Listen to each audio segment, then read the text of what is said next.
Seigneur, merci. Merci pour ton amour envers nous. Merci pour ta grâce. Nous prions pour ta parole. Nous prions pour cette matinée. Nous savons que même au travers de la technologie, le diable peut nous distraire. Mais nous sommes venus t'adorer. Nous sommes venus nous mettre à l'écoute de ta parole. Nous sommes venus te célébrer. Notre Dieu, prends toute la place. Prends toute la place et visite-nous. Visite nos cœurs. La Bible dit qu'il envoya sa parole et sa parole guérit. Seigneur, merci. Merci parce que tu connais le vide de notre cœur. Et il n'y a que toi qui as les moyens de le combler, non par des artifices, mais par la profondeur, par le contenu de ta parole. Alors nous serons transformés et rendus jour après jour à ton image. Au nom de Jésus, sois loué. Amen. Voilà, là c'est parfait, tu vois. Donc là c'est parfait. La générosité. Nous allons ouvrir la parole de Dieu dans le livre de 1 Samuel chapitre 25. Ce matin, il n'y a pas de PowerPoint, mais on va lire vraiment, on va faire référence au texte biblique. Nous allons beaucoup lire. 1 Samuel 25.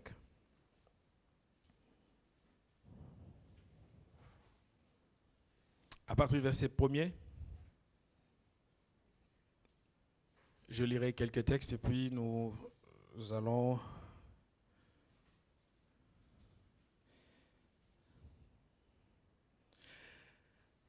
prenons verset 4.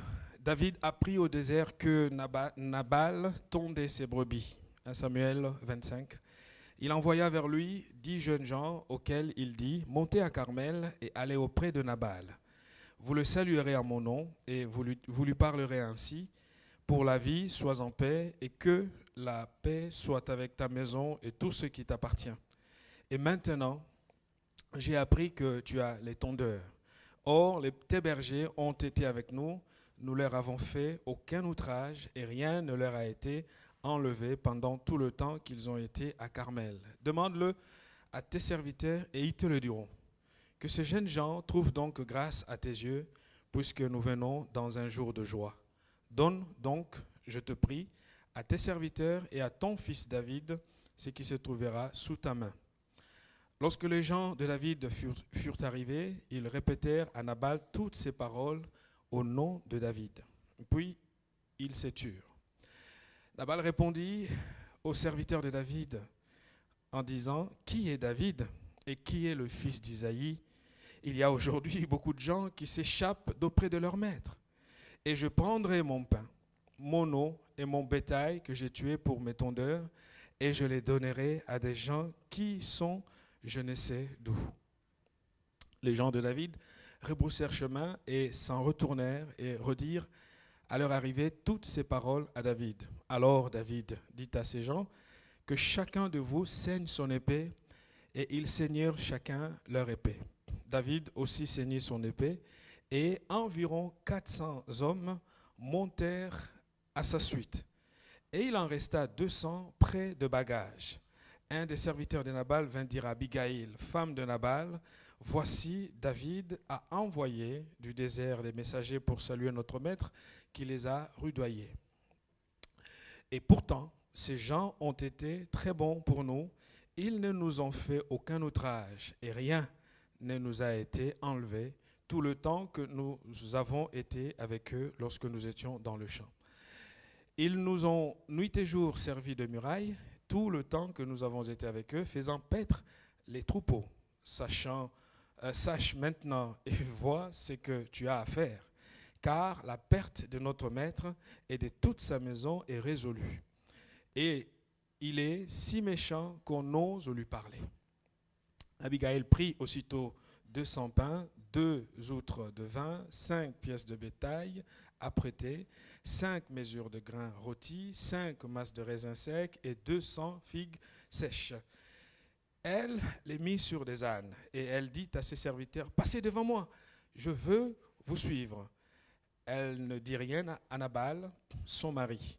Montée sur un âne, elle descendit la montagne par un chemin couvert, et voici David et ses gens descendaient en face d'elle, en sorte qu'elle les rencontra. David avait dit: c'est bien en vain que j'ai gardé tout ce que cet homme C'est bien que j'ai gardé tout ce que cet homme a dans le désert et que rien n'a été enlevé de tout ce qu'il possède. Il m'a rendu le mal pour le bien. Que Dieu traite son serviteur David dans toute sa rigueur si je laisse subsister jusqu'à la lumière du jour, à la lumière du matin, qui que ce soit de tout ce qui appartient à Nabal. Lorsqu'Abigaïl aperçut David, elle descendit rapidement de l'âne, tomba sur sa face en présence de David et se prosternant contre terre. Puis elle se jeta à ses pieds et dit, « À moi la faute, mon Seigneur. Permets à ta servante de parler à tes oreilles et écoute les paroles de ta servante. Que mon Seigneur ne prenne pas garde à ce méchant homme, à Nabal, car il est comme son nom, Nabal est son nom. Et il y a chez lui de la folie. Et moi, ta servante, je n'ai pas vu les gens que mon Seigneur a envoyés. Maintenant, mon Seigneur, aussi vrai que l'Éternel est vivant et que ton âme est vivante, c'est l'Éternel qui t'a empêché de répandre le sang et qui a retenu ta main. Que tes ennemis, que ceux qui veulent du mal à mon Seigneur soient comme Nabal. Accepte ce présent que ta servante apporte à mon Seigneur et qu'il soit distribué aux gens qui marchent à la suite de mon Seigneur. Pardonne, je te prie, la faute de ta servante, car l'Éternel fera à mon Seigneur une maison stable. Pardonne, car mon Seigneur soutient les guerres de l'Éternel et la méchanceté ne se trouvera jamais en toi. S'il s'élève quelqu'un qui te poursuive et qui en veuille à ta vie, l'âme de mon Seigneur sera liée dans le faisceau des vivants auprès de l'Éternel, ton Dieu, et il lancera du creux de la fronde l'âme de tes ennemis. Lorsque l'Éternel aura fait à mon Seigneur tout le bien qu'il t'a annoncé et qu'il t'aura établi chef sur Israël, mon Seigneur n'aura ni remords ni souffrance de cœur pour avoir répandu le sang inutilement et pour s'être vengé lui-même. Et lorsque l'Éternel aura fait du bien à mon Seigneur, souviens-toi de ta servante. Amen. Deuxième texte, c'est Jean 13. Jean chapitre 13. Nous lisons les versets 26 à 29.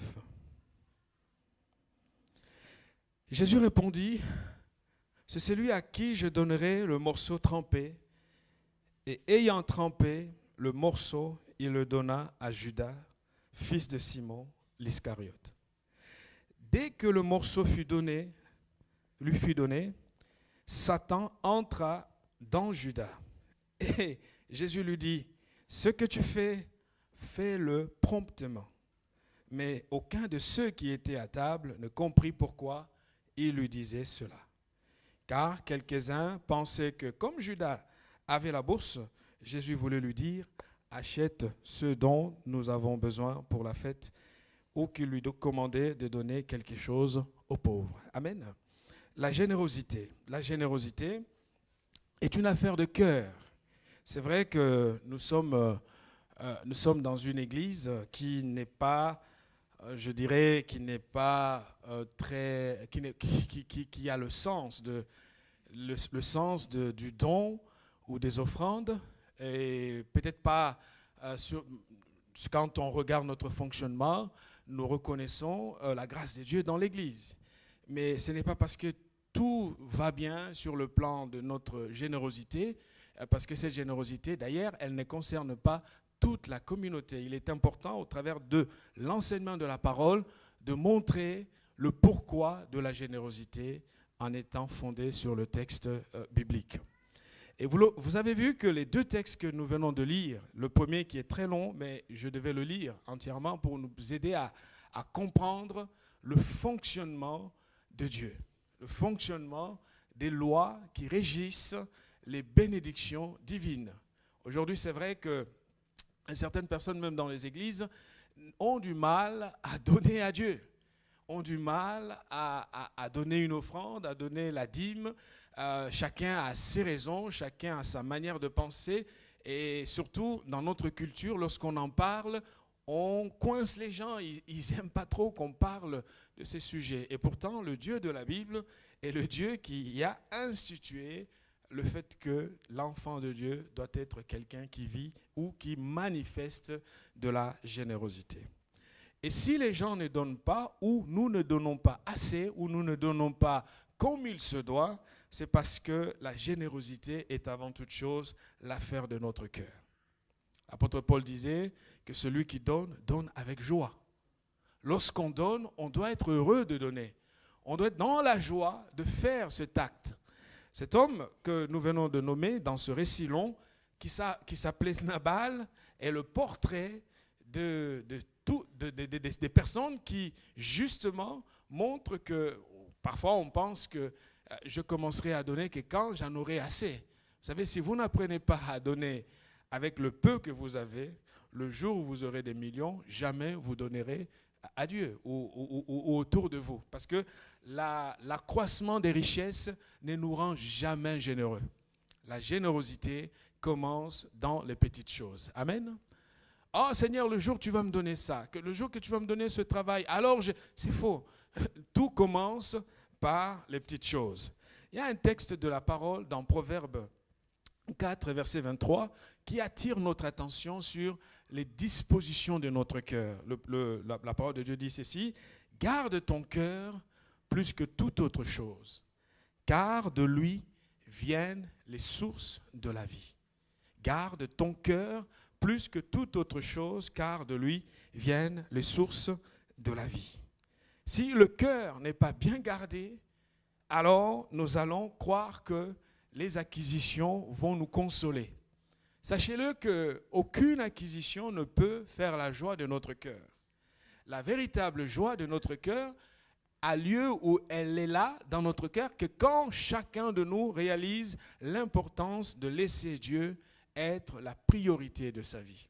Si Dieu est la priorité de notre vie, tout ce que Dieu nous donne, alors nous allons le lui redonner quand il en a besoin. Alors quelqu'un me dira, mais est-ce que ce que je donne, Dieu descend le soir? Vous savez, lorsque j'étais plus jeune et que je voyais les offrandes en Afrique, c'est dans des bassins. Hein. Vous savez, la monnaie en Afrique, c'est un peu, elle n'a pas vraiment elle n'a pas la valeur qu'a peut-être le dollar ou l'euro ici.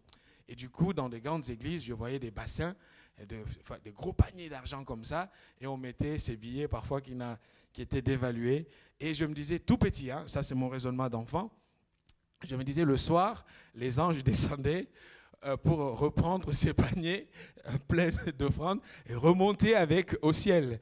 Bon, ça c'est le raisonnement d'un enfant, parce que quand mes parents m'amenaient à l'église, c'est ce que mes yeux voyaient. Ce n'est qu'après que j'ai compris qu'aucun ange ne descend le soir pour reprendre cet argent et le remonter à Dieu. Dieu a institué des femmes et des hommes pour gérer avec intelligence cet argent dans le seul but de faire avancer le royaume de Dieu dans ce monde. Amen. Donc la générosité, pourquoi tant de prières et peu d'impact parmi les chrétiens? Mardi, c'était mardi soir, oui, nous avons reçu la visite d'un ami qui travaille pour la fondation Bill et Melinda Gates. Cet homme, il est tanzanien. Il est passé chez nous, il voulait nous saluer. Et il a fait un passage éclair. On est resté 30 ou 35 minutes. Et à table, en fait, pendant qu'on buvait quelque chose, il m'a parlé de quelque chose qui m'a bouleversé. Il m'a dit que ce qui impressionne cet homme, c'est de voir à quel point quelqu'un comme Bill Gates, qui est païen, en fait, qui n'est pas chrétien comme vous et moi, mais qui dépense chaque année 4 milliards 500 millions de dollars des dons qu'il donne aux associations. Aux associations, parce que son combat, c'est, si vous allez sur le site internet de la fondation Bill Gates, vous verrez que le mot-clé de cette fondation, c'est que toutes les vies ont la même valeur partout. Que ce soit aux États-Unis ou en Afrique ou en Asie, toutes les vies ont la même valeur. Et cet homme dépense énormément d'argent.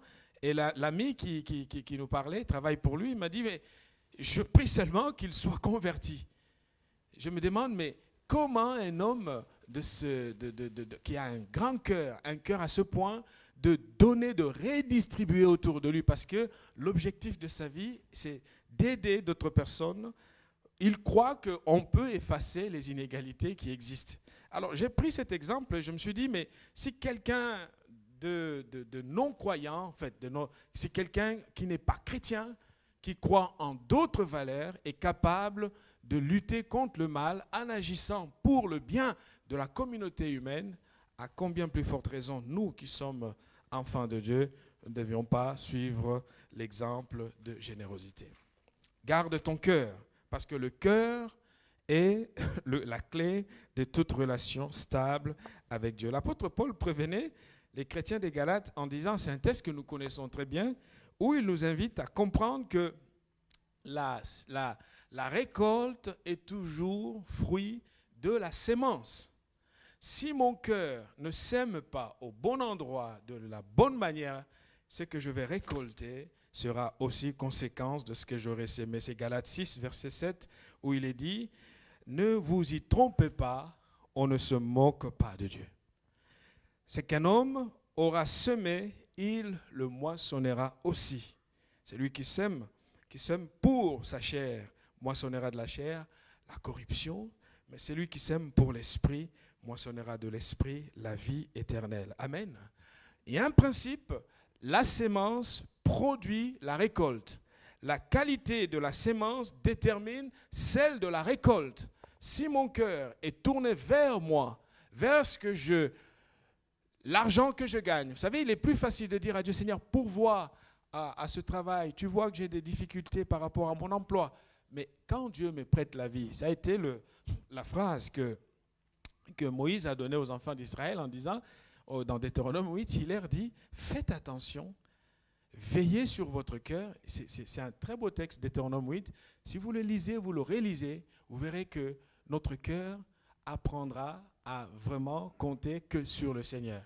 Moïse leur dit, faites attention parce qu'il arrivera que quand vous allez traverser de l'autre côté du fleuve, que vous serez en possession de ce beau et grand pays, que votre cœur ne se dise, c'est la force, c'est mon intelligence et ma force qui m'ont permis d'acquérir ces choses. Et vous risquerez d'oublier l'Éternel, votre Dieu, qui vous donne la vie, qui vous donne la force, qui vous donne le courage. Vous savez, vous pouvez dire que vous le faites parce que vous êtes intelligent, mais votre seule intelligence ne suffit pas. La grâce de Dieu, le souffle de vie que Dieu vous donne, vous permet de faire toutes ces choses. Amen. Veillons à notre cœur. Veillons parce que notre cœur peut à la fois être un ami, mais il peut également se révéler comme un ennemi majeur. Lorsqu'on revient à l'histoire de Nabal, Nabal est un personnage compliqué, un personnage difficile, et sa femme dira au verset 25 de 1 Samuel 25, 25, parce qu'au fait ici nous avons, la femme décrit le caractère de cet homme. Il dit à David que mon Seigneur ne prenne pas garde à ce méchant homme, à Nabal. Car Nabal, dit la femme, il est comme son nom. Autrement dit, la folie et la méchanceté reflètent un cœur qui est tourné vers les choses du monde que vers les choses du royaume de Dieu. Il dit, Nabal est son nom, et il y a chez lui de la folie. Et moi, ta servante, je n'ai pas vu les gens que mon Seigneur a envoyés. Alors, j'essaye de me dire comment cette femme vivait la vie de couple avec cet homme. Et plus tard, on va voir le récit. Si vous ne le savez pas, je vais dénouer un peu le récit. Plus tard, Abigail deviendra la femme de David.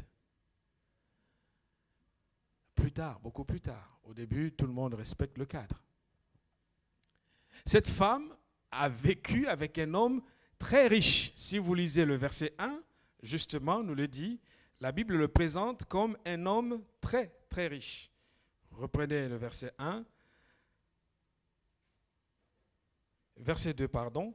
Il y avait à Maon un homme fort riche, possédant des biens. À Carmel, il avait 3000 brebis et 1000 chèvres et s'est trouvé à Carmel pour l'attente de ses brebis. La Bible le présente comme un homme fort riche. Mais le cœur de ce riche était caractérisé par la folie et par la méchanceté. La folie, c'est lorsque je ne comprends pas que lorsque Dieu me bénit, la bénédiction de Dieu n'a pas pour vocation à venir me permettre uniquement un certain confort. La parole de Dieu dit, à celui à qui on a donné plus, on en redemandera plus. Nabal a cru que tout était pour lui. David vient vers lui, c'est ce que David reproche à Nabal. David reproche l'ingratitude de Nabal et son arrogance. Vous savez, la cupidité nous pousse souvent à employer à nous comporter de la sorte. Celui qui est dans la cupidité ne pense qu'à lui. Et son discours est un discours d'arrogance. Même d'arrogance vis-à-vis de Dieu. En disant, si j'ai ça, c'est parce que je l'ai mérité. Si vous avez ça, c'est pas faux. Vous savez, le mérite ne fait pas tout. Il y a la faveur de Dieu sur ta vie qui doit t'inviter à comprendre que lorsque Dieu te bénit, alors apprends à te comporter avec une attitude de générosité. Verset 10, Nabal répondit au serviteur de David, qui est David? Vous savez, un homme de mépris, un homme qui ne reconnaît pas ce que les autres font autour de lui. Qui est David et qui est le fils d'Isaïe? Il y a aujourd'hui beaucoup de gens qui s'échappent d'auprès de leur maître. Et il dit, et moi, Nabal, je prendrai mon pain, mon eau et mon bétail que j'ai tué pour mes tondeurs et je les donnerai à des gens qui sont, je ne sais d'où. Une phrase qui va blesser David et vous verrez les raisons. Au verset 14, David attendait de Nabal le retour de l'ascenseur. Parce que David a agi à l'égard de Nabal. Mais Nabal lui répond ou lui donne une réponse qui n'est pas du tout appropriée. David, d'abord, c'est le serviteur qui rend témoignage de ce qu'ils ont bénéficié comme bonté de la part de l'équipe de David. Il dit, un des serviteurs de Nabal, verset 14, vint dire à Abigail, femme de Nabal, voici David a envoyé du désert des messagers pour saluer notre maître. Et le maître qui les a rudoyés. Et pourtant, ces gens ont été très bons pour nous. Lorsqu'on nous manifeste de la bonté, nous devons savoir que demain, Dieu nous mettra dans un contexte où nous serons sollicités pour redonner aux autres avec bonté. Amen. On ne peut pas que recevoir et ne pas redonner. Si on t'a béni, Dieu te mettra un jour ou l'autre dans un contexte où ton cœur sera éprouvé pour voir comment tu agis.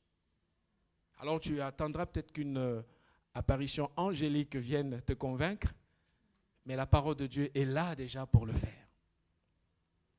David est blessé. Le serviteur enchaîne, il explique, ils ont été très bons pour nous, ils ne nous ont fait aucun outrage.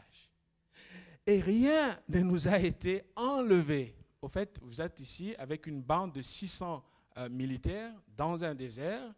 Ils fuient le roi Saül. Et ils sont là. Il faut nourrir ces bouches. Il faut entretenir ces vies. Et ces gens se disent, nous n'allons pas faire du mal à ces personnes. Et l'équipe de David a protégé les biens et les intérêts de Nabal. Mais David attendait qu'à un moment donné, Nabal soit conscient du bienfait qui lui avait été accordé. Sauf que Nabal répond avec folie. Et si nous regardons bien ce que Dieu nous accorde au quotidien, la santé, la force, le mariage que nous avons, les enfants que nous avons, ou les enfants que nous avons choisi de ne pas avoir parce que nous donnons notre temps et notre énergie à une cause noble, c'est aussi un choix de vie. Le travail que j'ai, quand la pression arrive dans mon travail, le Seigneur pose sa main. Frères et sœurs, on peut toujours aller à l'école, mais l'école ne justifiera pas toutes les grâces qui nous sont manifestées. Il y en a plusieurs qui cherchent, mais qui ne trouvent pas. Mais toi, Dieu t'a fait la grâce d'avoir ce que tu as. Apprends à te comporter avec un cœur généreux. Un cœur généreux, pourquoi? Parce que nous ne sommes que des passagers sur terre. Nous ne sommes que passagers. Le meilleur impact, ce n'est pas le fait de dire comment il a vécu. Le meilleur impact de dire qu'est-ce qu'il a laissé, qu'est-ce qu'il a fait.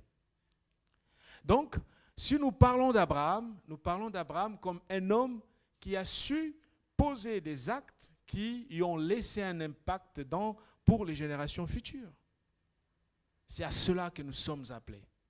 Ce que Dieu te donne, si tu fais du bien autour de toi, alors tu remplis bien les conditions. Jésus disait à Judas, bon, on reviendra sur Judas, il disait, mais on a des pauvres. Je dis, mais oui, mais les pauvres.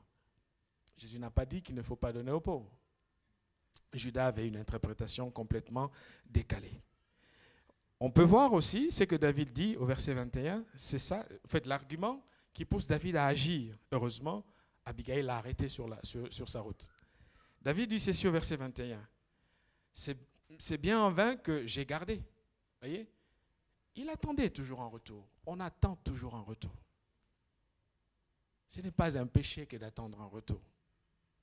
Il dit, c'est donc en vain que j'ai gardé tout ce que cet homme a dans le désert et que rien n'a été enlevé de tout ce qu'il possède. Et David de dire le mot, il m'a rendu le mal pour le bien. La suite, que Dieu traite son serviteur dans toute sa rigueur, c'est une formule d'imprécation dans l'Ancien Testament, que Dieu traite son serviteur dans toute sa rigueur, si je laisse subsister jusqu'à la lumière du matin qui que ce soit de tout ce qui appartient à Nabal. Alors là, David prend une mauvaise résolution. Heureusement, entre en action cette femme du nom d'Abigail. Lorsqu'elle reçoit le message, Abigail va agir. Frères et sœurs, nous sommes peut-être entourés de personnes égoïstes. Si c'est mon mari qui est égoïste ou ma femme qui est égoïste, mon rôle, c'est de montrer que la vie n'est pas simplement centrée sur soi. La vie, c'est aussi apprendre à regarder autour de soi. Qu'est-ce que j'apporte? Vous savez, les questions financières, l'argent, dans des couples, c'est des questions de tension. Mais l'un peut aider l'autre à dire, notre Église a besoin de ceci, la maison de Dieu a besoin de cela, faisons attention, parce que ce jour-là, si Abigail ne s'est pas levée pour aller à la rencontre de David, et Abigail périssait avec Nabal. Parce que la résolution de David était de mettre à mort tout ce qui appartenait à Nabal. Autrement dit, si David était arrivé chez Nabal, il tuait Abigail, il tuait tout ce qui était dans sa maison. On peut dire que Dieu convaincra son cœur, mais nous avons toujours un rôle à jouer. Lorsque nous sommes aux côtés de notre conjoint ou de notre conjointe, d'un proche qui ne comprend pas les principes de Dieu. Amen. Si Abigail n'a pas agi ce jour-là, c'était compliqué. Et voyez comment il agit. Verset 24. Puis se jetant à ses pieds, elle dit, à moi la faute, mon Seigneur. Permets à ta servante, écoutez le langage d'une femme, une femme de qualité. Vous savez, la beauté d'une femme, ce n'est pas simplement les Chanel et les Dior. La beauté d'une femme, alors je ne suis pas en train comme dit Pierre, c'est ses qualités intérieures. Il dit, permets à ta servante de parler à tes oreilles. Elle sait parler. La femme de sagesse sait parler à l'oreille d'un homme. De parler à tes oreilles.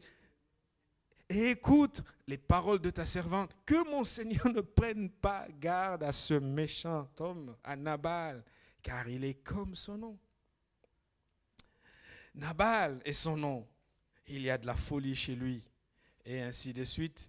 Et j'aime bien le verset 31, il dit, mon Seigneur, n'aura ni remords, ni souffrance de cœur pour avoir répandu le sang inutilement.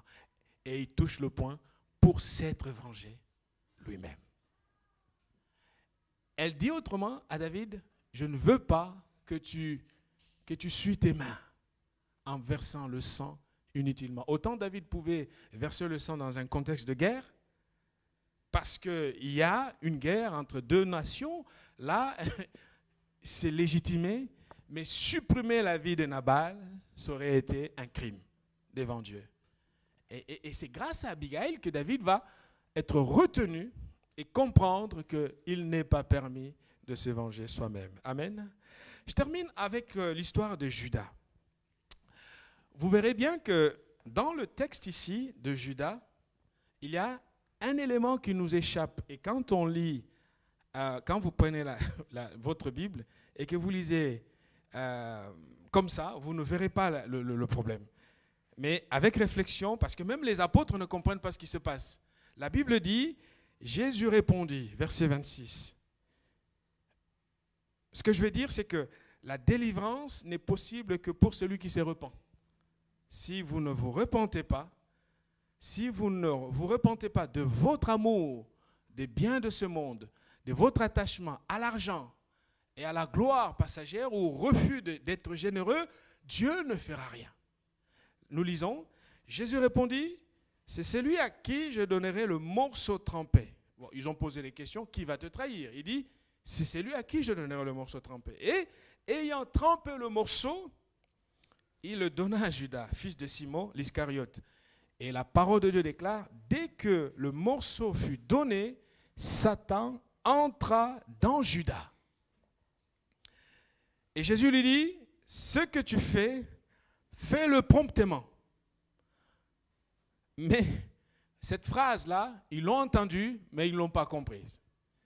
Mais aucun de ceux qui étaient à table ne comprit. La Bible dit que, autrement dit, même lorsque nous nous égarons ou que nous nous perdons dans l'égoïsme, dans l'avidité, dans la gloire vaine de ce monde, Dieu nous parle de manière à ce que nous comprenions son amour et que nous revenions, nous retrouvions le bon sens, le bon chemin. Jésus a voilé les termes. Il a dit, Judas savait ce qu'il allait faire. Jésus savait ce que Judas allait faire. Et Jésus lui dit, tu sais ce que tu fais, fais-le promptement. Autrement dit, tu as toujours le choix de ne pas faire ce que tu veux faire. Et Judas, son cœur était ailleurs. Les apôtres commencent à débattre, mais bon, qu'est-ce qu'il a voulu lui dire? Bon, comme il tenait la bourse, il est, bon, peut-être achète ce dont nous avons besoin pour la fête. Vous savez, Dieu ne nous dévoile pas la première fois. La compassion de Dieu nous couvre avec amour. Et quand Dieu met les choses à la lumière du jour, c'est parce qu'il y a le trop-plein. Aujourd'hui, tu peux retenir ce qui appartient à Dieu. Tu peux garder l'argent qui appartient à Dieu. Tu vois que Dieu ne fait rien, il n'y a aucune intervention, il n'y a aucun problème, tout va bien. Mais le jour viendra où le Seigneur te le fera payer cher. Mais il ne faut pas qu'on en arrive là. On a toujours la possibilité, comme il a été dit à Judas, attention, tu peux éviter d'aller jusqu'au bout de ta démarche. Jésus a codé les termes parce qu'il voulait que le secret reste entre eux deux. La preuve en est que même ceux qui étaient à table n'ont pas compris la discussion, le dialogue qui avait lieu entre Judas et le Seigneur Jésus. Oui, nous pouvons retrouver le chemin de la liberté. Le chemin de la liberté qui consiste à être généreux. Parce que nous ne sommes que des passagers. Amen. Judas avait le choix de se ressaisir. Judas avait le choix de se raviser. Judas avait le choix de rentrer et de réintégrer le groupe. Pourquoi il sortait? Où est-ce qu'il part? Ils étaient tous ensemble à table. Pourquoi partir? Il aurait pu dire, mais je suis en train de faire une bêtise. Non, il faut que je reste. Je fais partie du groupe, il faut que je reste ici. Mais pourquoi il sort? Comme il n'a pas voulu changer, la Bible déclare, Satan entra dans Juda. Chers amis, ne laissons pas à l'ennemi l'espace pour qu'il entre en nous. Une fois qu'il entre dans notre cœur, le cœur, et c'est l'une des expressions rares des possessions. Quelqu'un qui a été rempli du Saint-Esprit, a mangé avec Jésus, a chassé les démons, a délivré les gens, et on a ici l'habitation de Dieu. Dieu sort parce que la Bible dit Satan entre en lui. Vraiment, il y a une action forte, une présence forte de l'ennemi lui-même qui vient entrer dans son cœur. Nous pouvons éviter que la gloire passagère gagne notre cœur, et cela, apprenons la générosité. Amen. Mot de conclusion, la générosité, nous avons l'exemple de cet homme formidable qui s'appelait Zachée. Esclave du monde, esclave du boulot, de l'argent. Il était un homme très riche aussi. Mais lorsqu'il rencontre le Seigneur Jésus-Christ, vous savez ce qui se passe? Zachée redonne au centuple, 4 fois, ce qu'il devait aux autres. Et l'homme qui était attiré par l'argent, l'homme qui était attiré par le matériel, l'homme qui avait pour leitmotiv, le motif de sa vie, le boulot, l'argent, le succès, cet homme va tout vendre parce qu'il a compris que le vrai succès, c'est de redonner et non d'être esclave de quoi que ce soit. Que le Seigneur nous aide et que nous puissions changer notre regard au sein de l'Église. Apprenons à être généreux et apprenons à donner à Dieu ce qui lui appartient. Amen. Nous le faisons, mais nous pouvons le faire davantage. Ne nous posons pas des questions de « il y en a trop, il n'y en a jamais trop ». Parce que le royaume de Dieu, la vision de Dieu, c'est le monde entier. Amen. Aller conquérir le monde, il faut avoir ce qu'il faut. La vision de Jésus, c'est le monde entier. Et Jésus, notre Jésus est un Jésus qui rêve grand. Nous pouvons rêver grand avec lui et nous pouvons donner à notre Église ce dont elle a besoin pour que les âmes soient sauvées, les vies soient transformées. Nous le faisons déjà. Je sais que nous le faisons, mais nous pouvons le faire davantage. Nous pouvons aller au-delà pour que ça coule en abondance au sein de cette communauté. Quand on voit l'Église, on dit c'est une Église vraiment bénie. Amen. Faisons notre part et la part des responsables de l'Église sera de gérer avec sagesse. Ça, ce n'est pas notre problème.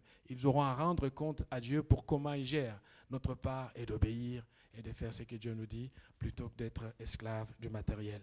Seigneur, merci. Parce que apprendre la générosité est vraiment une affaire de cœur. Guéris notre cœur pour que, Seigneur, nous ne puissions pas retenir ce qui te revient. Seigneur, nous ne voulons pas te voler. Nous ne voulons pas dérober ce qui te revient, Seigneur. Nous ne voulons pas nous retrouver dans la situation de Nabal et celle de Judas, Seigneur. Nous voulons imiter l'exemple de Zachée. Te donner et redonner autour de nous, faire du bien. C'est peut-être l'une des raisons pour lesquelles tu nous rends prospères, tu nous rends bénis. Seigneur, fais-nous grâce. Au nom de Jésus-Christ. Amen.